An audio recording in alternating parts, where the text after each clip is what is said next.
Welcome everybody, this is Yasser Al-Wasifi from Learn Dental series. In this episode, we will start to discuss an important topic in the field of restorative dentistry, which is diagnosis and treatment planning in operative dentistry. This topic, if you understand it well and apply it in a perfect manner, you will get a good patient satisfaction about your treatment, and at the same time it will considered as the cornerstone in building your reputation in clinical dentistry career. Let me declare that I don't receive fees, compensation, or royalties from the sales of any of the products shown or discussed, and also I declare that this presentation has not been sponsored by any company, agency, or organization. It is only prepared for educational purposes. Please, this presentation is copyright protected and hold this in your mind, okay? Could not be reproduced by or transmitted by any means without prior permission of the author. By the end of this presentation, you are expected to be able to record patient data and realize its importance, okay? And record patient chief complaint and analyze its history, correlate between medical and dental history, and the proposed treatment plan. Then in the coming episodes, we will discuss how to correlate between the oral and dental clinical findings and the proposed treatment plan, properly diagnose dental caries, especially by different techniques, including all updated techniques and maneuvers to discover early lesions. Also, properly diagnose and evaluate any existing restoration and design a proper restorative treatment plan in a good interdisciplinary rational with other specialties. Our topic is classified into three main parts. After introduction, part 1 is the patient assessment and information gathering. We will discuss demographic data, chief complaint, medical history, dental history. Then comes the most important part is the clinical examination and diagnosis, including examination of dental caries as it is our specialty, followed by examination of existing restoration, okay, also included in our specialty, and comes examination of other tooth defects related to restorative and operative dentistry, and what are the adjunctive aids for examining teeth and restorations, examining occlusion, examining patient in pain, and examining cracked tooth. Then comes the final part based on the information gathered from patient assessment and clinical examination, including treatment planning. Okay, we will discuss the prognosis of each case and how to define or trying to assign the prognosis of each case, followed by how to design our treatment plan and what are the interdisciplinary considerations. Let us start our journey, and we would like to clarify that diagnosis is the art of identification or recognition of the patient problem. Okay, why it is an art? Okay, it's art based on science, as we always say, art and science. Okay, it's art but based on science. Art because it needs a perfection of experience, of gained experience, and perfectly applied. Okay, to do this, the operator should have interest, intuition, curiosity. But all of these means that you are in a hurry. Always interest, intuition, curiosity. If we describe a person by these characters, it means that it may be in a hurry. But at the same time, when you are diagnosing a patient problem, in addition to these three, you should be patient enough to listen and to take your time to discover the patient problem. Then you should have a sense trying to guess, okay, where is the truth? Did the patient tell a lie or did the patient tell the truth? Okay, these are an important characters which are growing by experience, by skills, by practicing. Remember, always practice makes perfect. Okay, that's why our diagnostic procedures only includes two major steps or two major categories. First one, patient assessment and information gathering. just a chat with the patient, just you are talking and debating with each other, okay, trying to reach to the truth, okay. After you finish your patient assessment and the information gathering, okay, just use your critical thinking skills that will direct you in a specialty, definite specialty direction in dentistry. Let us say, okay, when a patient said that he is suffering from severe pain and he pointed out a tooth, what comes in my mind is, if I am a general practitioner, this case is in between endo and surgery. Okay, either pulp extirpation or extraction of the tooth. If he is suffering from a throbbing pain and continuous, okay, and a little bit swelling, then there is an infection. So there is a sort of infection. My mind comes to either perio, endo, and at the same time surgery. But when your patient is coming to you asking or demanding to improve his anterior or anterior teeth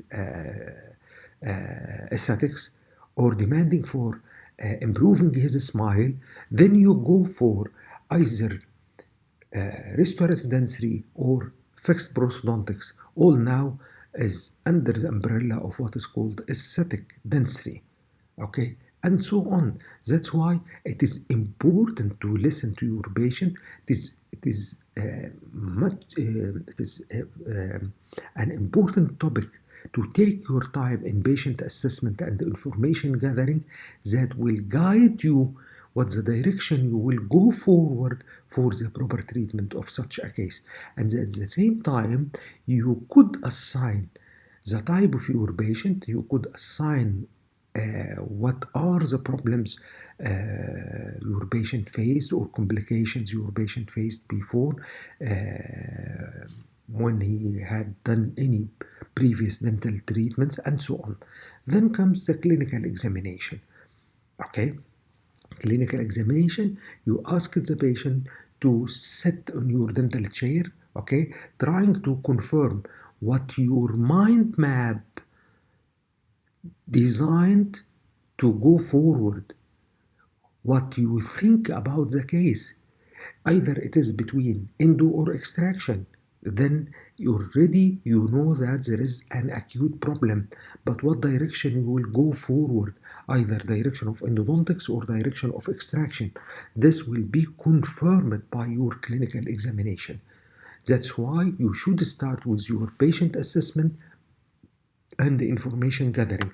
Without patient assessment and the information gathering, clinical examination will be like a maze. Okay, you will, it's a puzzle. You don't know what instrument you should start with. You don't know how to discover the patient problem. That's why patient assessment and information gathering, if you consider it as a time wasting technique, but also it's a time saving, much more time saving you will gain when you go for clinical examination. If you take your time for patient assessment and information gathering before seating your patient on the dental chair. Okay, let us start with this topic, patient assessment and information gathering, starting with demographic data. Okay, what are the demographic data? The normal data of each person, including name. Okay, why I should know the patient name?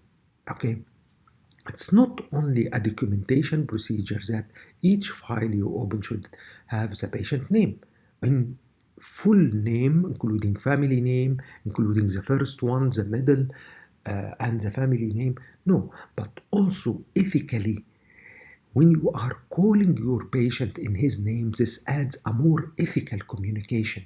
Okay, if you add his name like Mr. X, Mr. Y, Mr. Z. Okay, this adds a more respect and a more ethical communication that will relieve the tension and stress of your patient. And at the same time, he will discover that you are keen and interested to know his problem and solve that. Number two comes the address. Okay, why should I know where my patient lives or where did he come from? Okay, because at this era we already fighting the pandemic of COVID-19. Okay, when you know the area your patient come from, you will get an information about the epidemic infectious state of this area. Suppose this area, okay, is known by epidemic infections, okay, then you will not refuse or reject to treat this patient, but at least you take certain precautions or special precautions to prevent further cross-infection according to the schematic chart of epidemic charts, that one patient could infect three, each one of them could infect another three, then one patient could result in nine new infections, and so on, okay, multiplied by three every time. This is number one. Number two, it reflects patient availability and the frequency of treatment appointments, okay, because in our specialty restorative dentistry, sometimes, as we discussed in previous episodes, that we are in need for go to for indirect restorations. Indirect restoration will not be finished in single visit. It needs at least 2 to 3 visits. Okay, then according to the address of your patient and the frequency of treatment appointments, I could design how to solve the patient problem. Is this case is available and this patient having the luxury to come to us multiple visits, or it is difficult to him, then I should refer him to another colleague, or I should shift to another suitable restorative management. That's why we should know the address.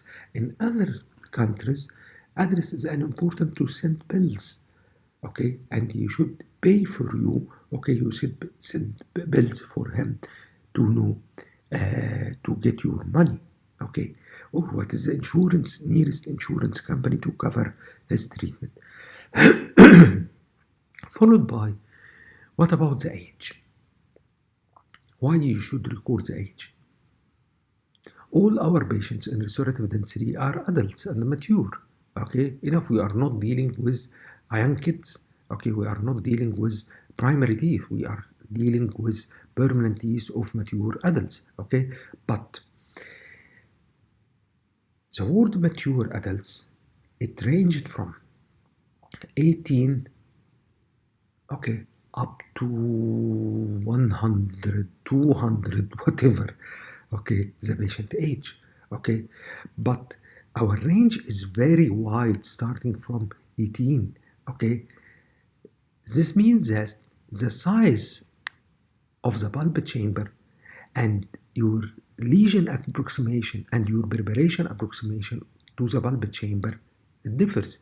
As the patient gets older, that means that your bulb gets much more recessed, okay, and get much more far away from your lesion or your cavity design. That's why you are in need to know the age to estimate the depth of the cavity and biological principles to be followed. You are in need to estimate the position of the gingival attachment. Is it in normal position, normal physiological position, or the patient I may expect gingival recession? Also, the condition of calcified tooth structure. Is there any attrition or not? Is there any dentine sclerosis or not? And also the selection of restorative material and technique. As long as your patient gets older, okay, you always try to select direct restorations. It tends to be much more metallic, okay, in posterior teeth rather than aesthetic, unless the case is indicated for bonded restoration. But aesthetic is not our prime concern now, okay. He needs a strong, durable restoration regardless the aesthetics, okay, except if it is in the anterior area. If your patient is toward a younger zone from 18, say, up to 40, okay, then your choices are always related to aesthetics. As they get younger, they prefer aesthetic. As they get older, they prefer functionality. They preferred how long it will be successful regardless the aesthetic. Then comes 6. Okay. And here I would like to clarify something.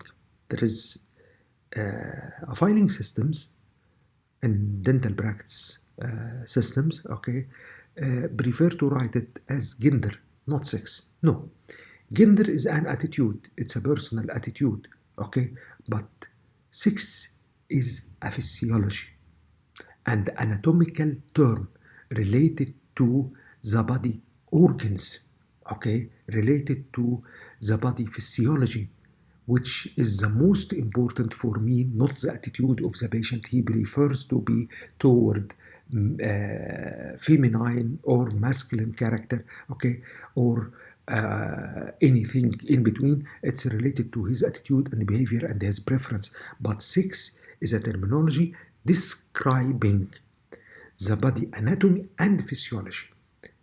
Also, the hormonal pattern of the body and what is an expected condition, medical condition or physiological conditions that may be related to my treatment plan. That's why we already termed it sex. Sex either male or a female.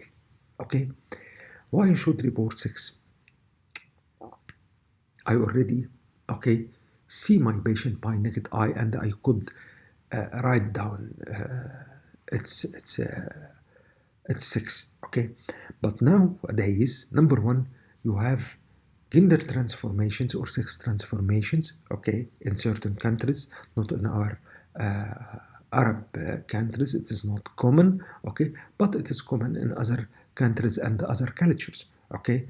That's why he may appear his appearance like a male and he is physiologically a female and vice versa, okay?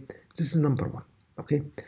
Number two, because there is certain names, okay, could be for a man or for a woman, okay? That's why if any colleague try to review the patient file or when I referred it to the other colleague for any consultation, he should know the sex of your patient, okay? And the name, first name, is not indicative for sex, okay? At the same time, some systems, okay, gets only the initials, not the full name, okay? That's why you should write down what's the sex of your patient, okay?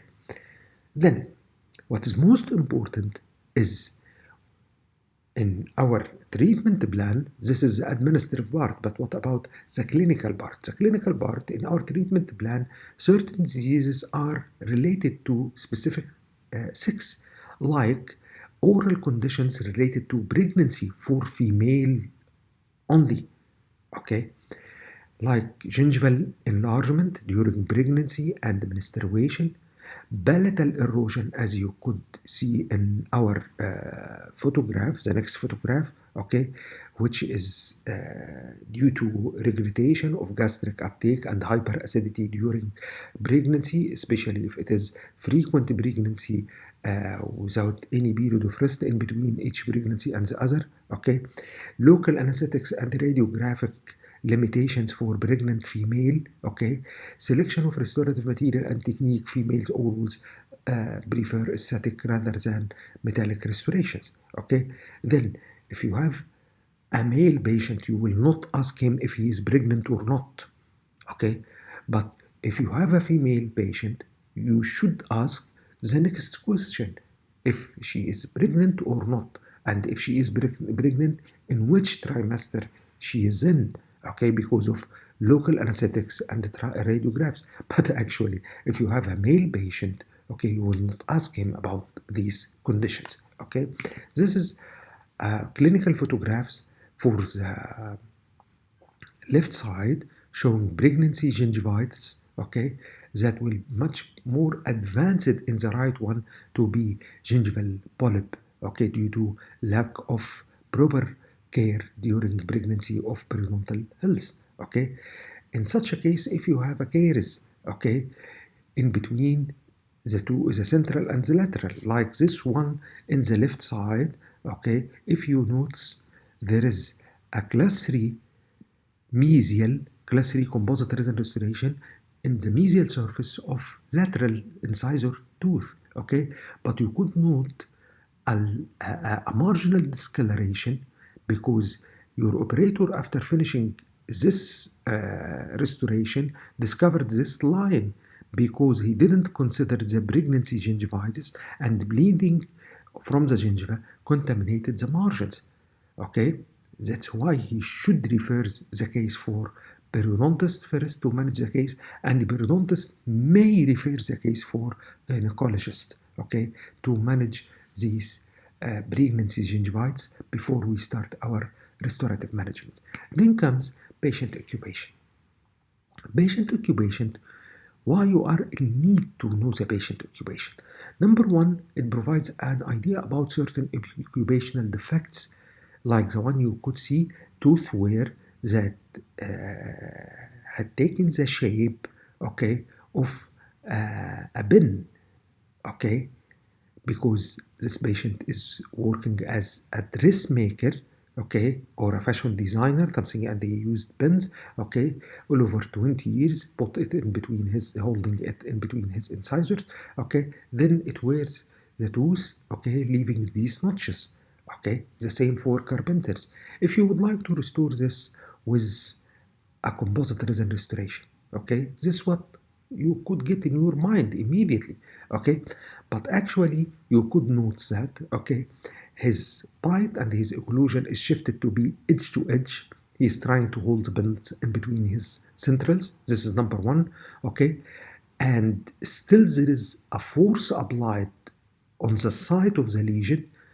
Then you have, it looks very simple, just beveling and putting or backing composite resin. No, it's not that simple as you could imagine, because already the patient bite is edge to edge. At the same time, not only the force applied from edge to edge occlusion, but also he's holding an external metallic object between his teeth that will lead to failure of your restoration, and you will go for dilemma of repeating your restoration every day and the other, every day and the other, every day and the other, okay, unless you correct this condition, okay. That's why you should get enough information about the patient occupation.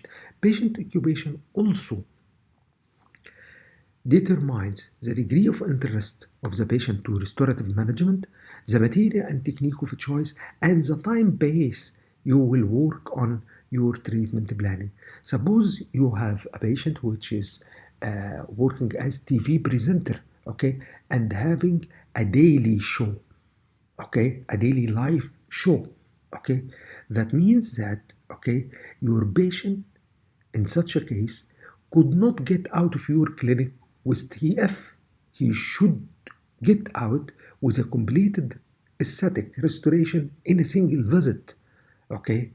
At the same time, minimal intervention, okay, should be applied. Why minimal intervention should be applied? Minimal intervention, it doesn't mean here that you need a very conservative cavity, because minimal intervention and the conservative cavity, there are other factors that controls how to apply it, okay, including the lesion itself, okay, its extension, its severity, its activity, blah blah blah. But here I mean that minimal intervention, that the shortest treatment, okay, with lesser complication until you arrange enough time with your patient, okay, to do that. That's why you should know the occupation. But let us go for the most important issue comes after demographic data immediately is the chief complaint. What is the chief complaint? Okay, the chief complaint, it is defined that the main problem that drives him like a car, okay, drives him mandatorily, okay, to go for dental clinic. This is the main problem that drive the patient to dental clinic by asking him, what's your problem? And it should be recorded in patient's own words. Don't translate it to dental terminology.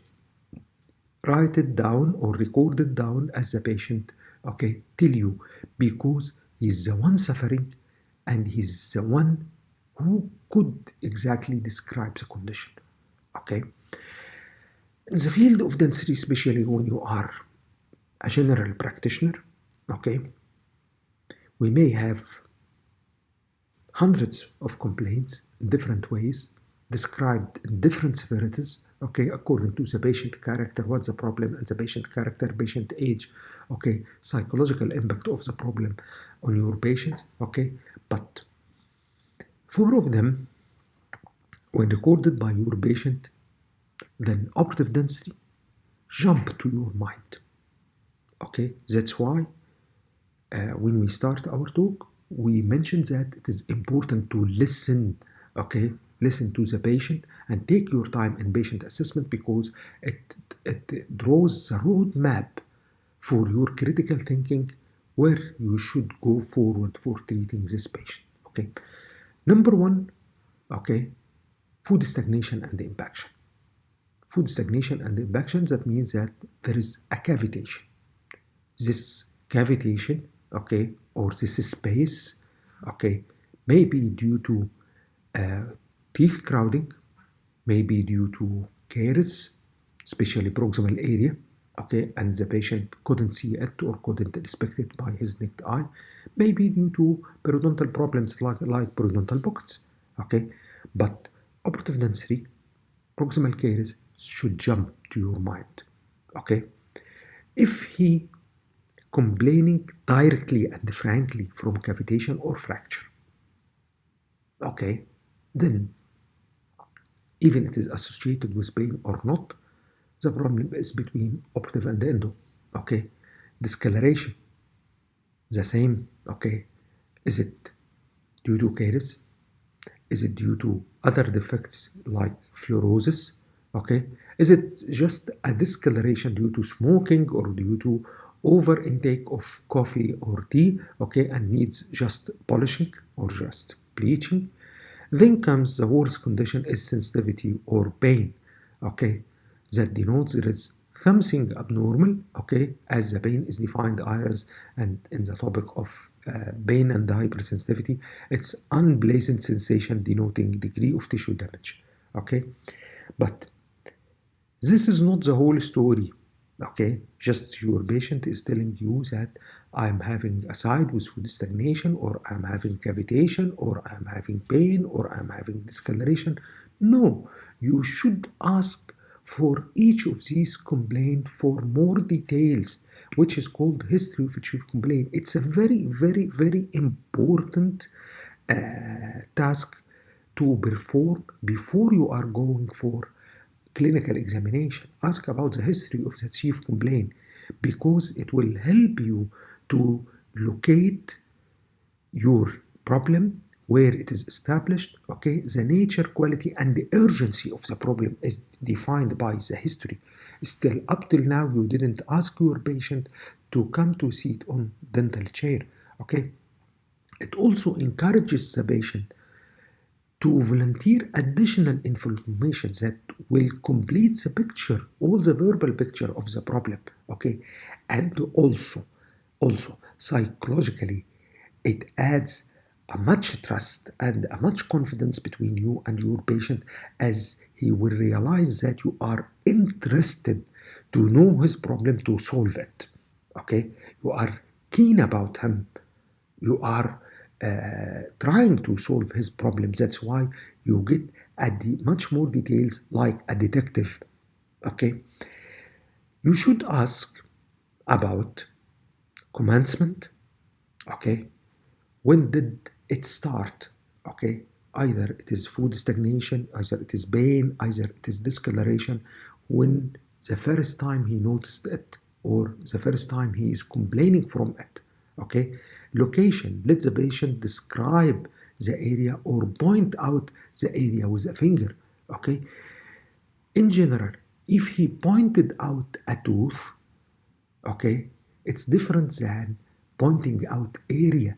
Okay, if he pointing out a tooth, this means that your pain or your problem is affecting pressure receptors that may indicate periapical or periodontal condition, or the extent of the damage, okay, reaches up to the periapical or the periodontal condition, or the periapical and the periodontal condition are sharing with your main problem.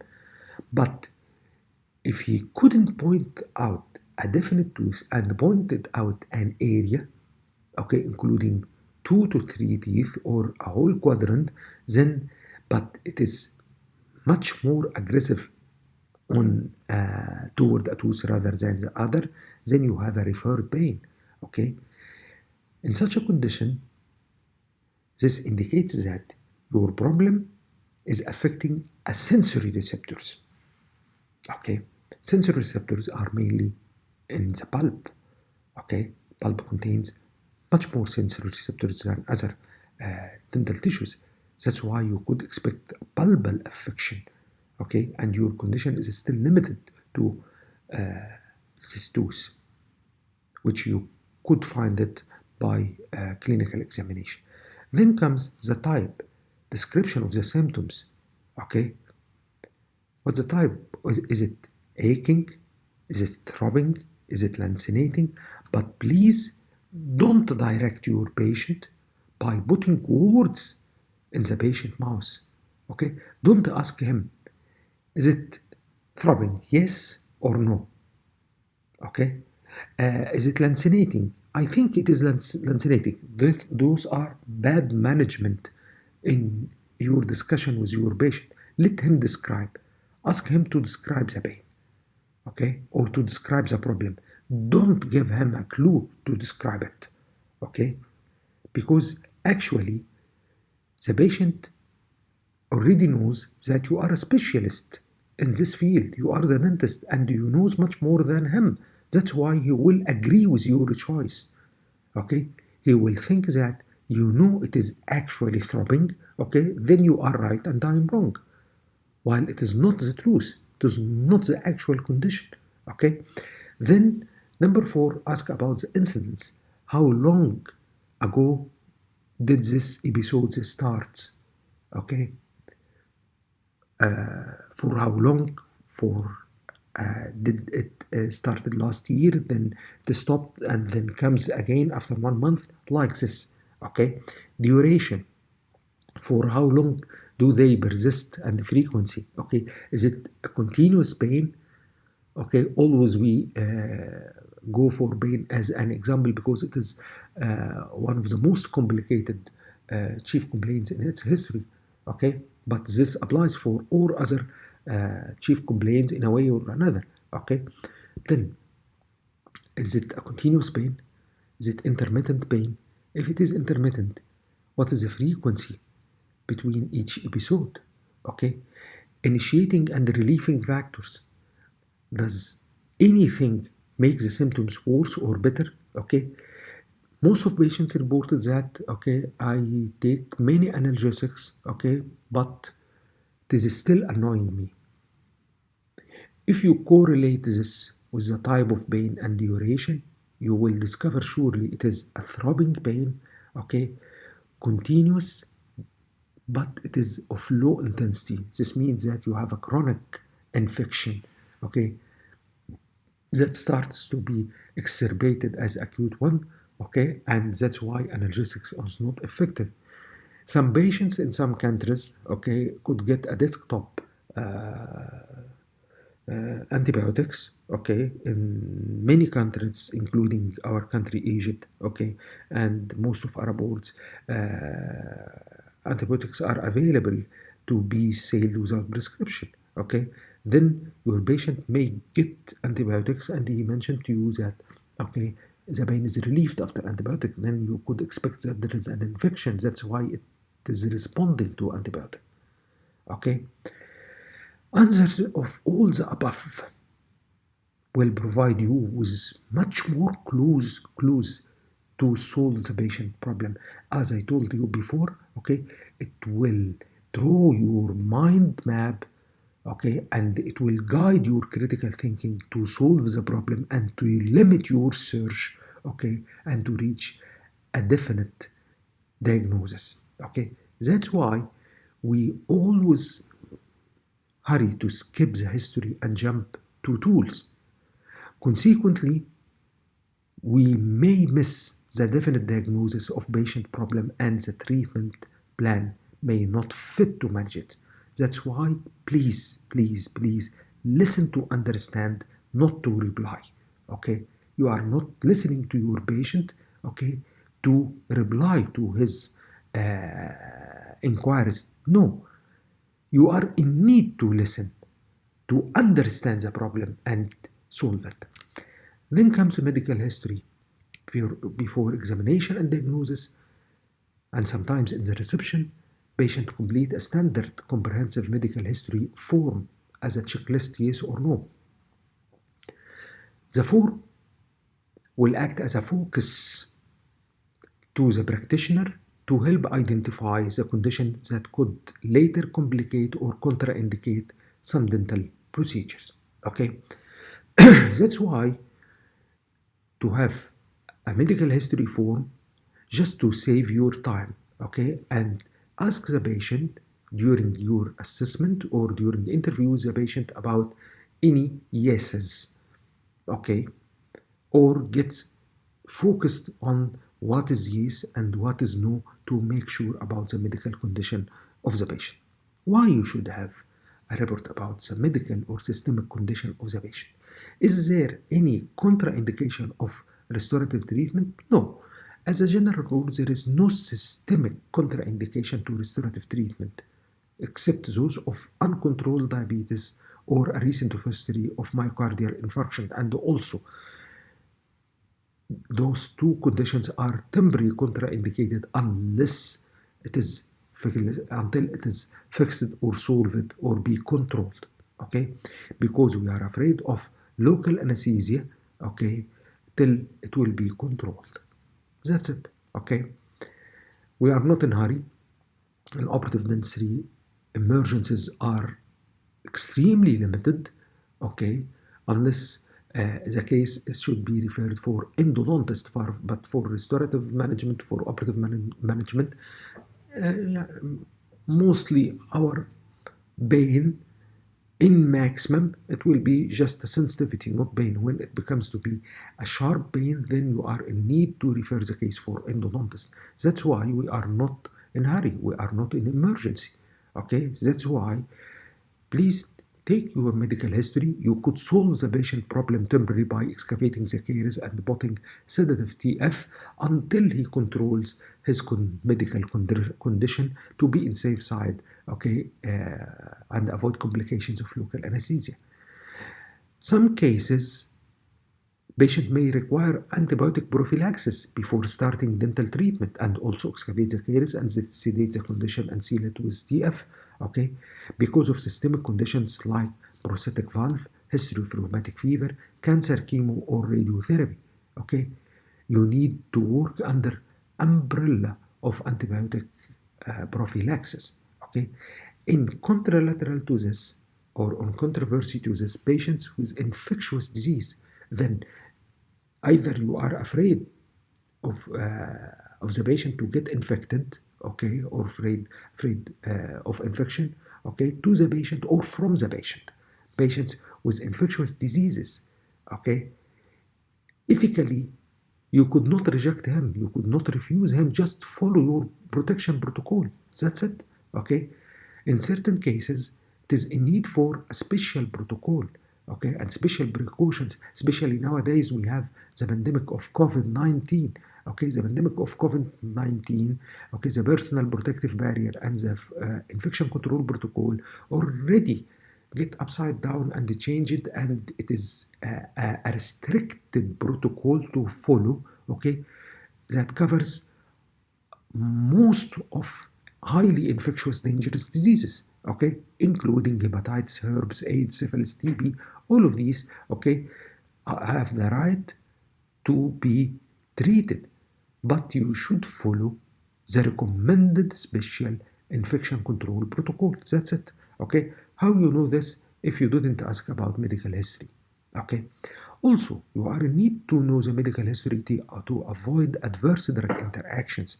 If the patient is under medication, okay, and you are in need to subscribe or describe to him an antibiotic or analgesic, you should make sure of the medical condition of the patient to avoid drug interactions, adverse drug interactions. Okay, even if it is a sensitivity, okay, from antibiotics, or allergy from analgesics, or stomach problem that GIT problems that contraindicate certain analgesics, and so on. Okay. Some conditions, medical conditions, may contraindicate techniques or devices or equipment used in dental treatment.